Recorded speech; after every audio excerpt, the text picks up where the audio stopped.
ঢাকা সহ কিছু অঞ্চলে বৃষ্টির আভাস দিয়েছে আবহাওয়া অফিস। জানা গেছে, মৌসুমের স্বাভাবিক লঘুচাপ দক্ষিণ বঙ্গোপসাগরে অবস্থান করছে।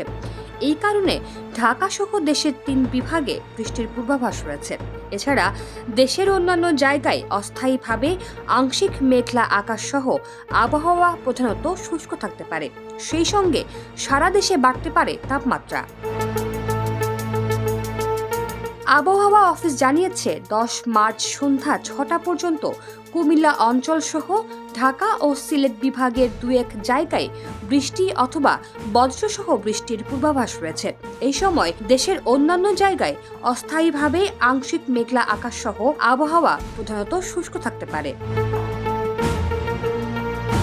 এদিকে 9 মার্চ রাঙামাটিতে দেশের সর্বোচ্চ 34 ডিগ্রি সেলসিয়াস তাপমাত্রা রেকর্ড করেছে আবহাওয়া অফিস। সংস্থাটি জানিয়েছে, 10 মার্চ সারা দেশে দিন ও রাতের তাপমাত্রা সামান্য বাড়তে পারে। তবে আগামী 11 মার্চ থেকে পরদিন 12 মার্চ সন্ধ্যা পর্যন্ত তাপমাত্রা প্রায় অপরিবর্তিত থাকতে পারে।